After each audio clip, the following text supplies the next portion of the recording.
Conference room में आज कुछ ज्यादा ही ठंड लग रही थी। मिस्टर शर्मा मेरी रिपोर्ट को घूर रहे थे। खामोशी भारी थी।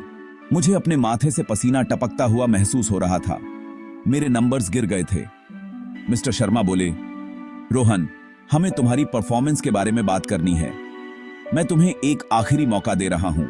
प्रोजेक्ट फीनिक्स बहुत जरूरी है। मैं बाहर निकला, एक हारा हुआ महसूस कर रहा था। सिर्फ मेरी नौकरी नहीं, मेरा रिश्ता भी दांव पर था।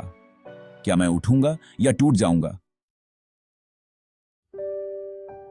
कॉफी मशीन हमारी सीक्रेट मीटिंग स्पॉट थी, जहां रोहन और आयशा बस खुद हो सकते थे। काम पर मैं फोकस नहीं कर पाता था। शायद प्यार एक डिस्ट्रैक्शन है। उसने मेरा हाथ दबाया। प्यार कमजोरी नहीं, तुम्हारी ताकत है। हम एक टीम हैं, यहां और बाहर भी। प्यार मेरी सुपर पावर है और हम इसमें साथ हैं। मंडे, ऑफिस में ऊर्जा भरी थी। प्रोजेक्ट फीनिक्स की शुरुआत। मिस्टर शर्मा ने सबको इकट्ठा किया। प्रोजेक्ट को कंपनी के भविष्य की लड़ाई के रूप में पेश किया। टीम अल्फा की लीडर आयशा होंगी, उन्होंने घोषणा की। तालियों की गड़गड़ाहट हुई। मुझे गर्व महसूस हुआ। मैं इंतजार कर रहा था, उम्मीद कर रहा था कि मैं उसकी टीम में शामिल हो जाऊंगा। लेकिन मेरा नाम टीम बीटा के लिए पुकारा गया, जिसका लीडर विक्रम था, मेरा सबसे बड़ा प्रतिद्वंद्वी। अचानक आयशा और मैं प्रतियोगी बन गए। यह प्रोजेक्ट एक इंटरनल कंपटीशन था। 2 टीमें, 2 सॉल्यूशंस, एक विजेता।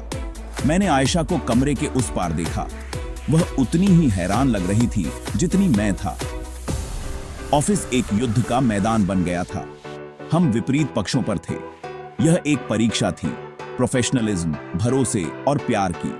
क्या हम काम पर कंपटीशन कर सकते थे और काम के बाद भी एक कपल रह सकते थे?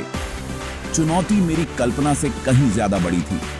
यह अब सिर्फ मेरी परफॉर्मेंस के बारे में नहीं था, यह हमारे बारे में था।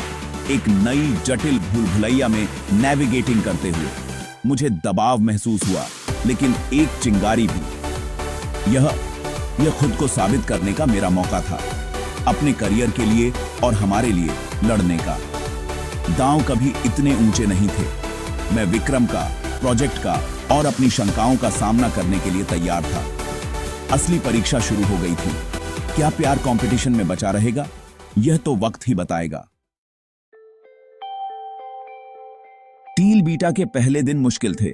विक्रम घमंडी था, डिसमिसिव था, मेरे आइडियाज को खारिज कर रहा था। पुराना रोहन हार मान लेता, लेकिन इस बार नहीं। मुझे आयशा के शब्द याद आए, मुझे अपनी ताकत बनने दो, अपना बहाना नहीं। मैं अपनी बात पर अड़ा रहा। एक मीटिंग में मैंने विक्रम की सेफ, बोरिंग स्ट्रैटेजी को चुनौती दी। मैंने अपना खुद का आइडिया पेश किया, बोल्ड, यूजर फोकस्ड, डेटा पर आधारित। पहली बार टीम ने सुना। प्रिया और समीर ने मेरा साथ दिया। हमने एक असली टीम के रूप में काम करना शुरू कर दिया, न कि सिर्फ विक्रम के पीछे पीछे चलना। उस शाम मुझे एक चिंगारी महसूस हुई जो मैंने कई महीनों से महसूस नहीं की थी।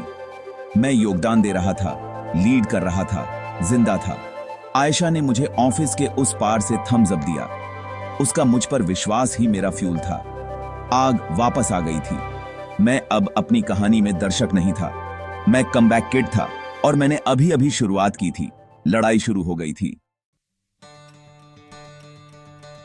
फाइनल प्रेजेंटेशन का दिन। बोर्डरूम भरा हुआ था, तनाव ज्यादा था। टीम अल्फा, आयशा की टीम पहले गई। वह फ्लॉलेस थी। उनका सॉल्यूशन सॉलिड, प्रैक्टिकल था। बार हाई सेट था। फिर टीम बीटा की बारी आई। विक्रम ने मुझे मुख्य प्रेजेंटर के रूप में पेश किया। एक सरप्राइज और मेरे काम की सराहना। मैंने स्टेज पर गया।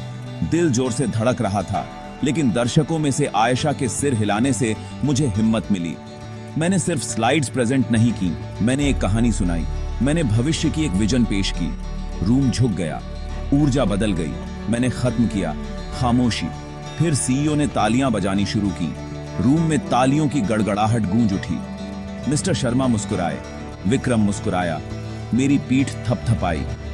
हमने सिर्फ बेंचमार्क को पूरा नहीं किया था, हमने उसे तोड़ दिया था। मेरी आंखें आयशा की आंखों से मिली। वह गर्व से चमक रही थी। हमने कंपटीशन किया था, लेकिन हम दोनों जीते। मैं अब वो लड़का नहीं था जो परफॉर्मेंस प्लान पर था। मैं एक लीडर था। कमबैक पूरा हो गया था। कड़ी मेहनत और प्यार रंग लाई थी। भविष्य खुला था और मैं तैयार था। एक हफ्ते बाद मिस्टर शर्मा ने मुझे बुलाया।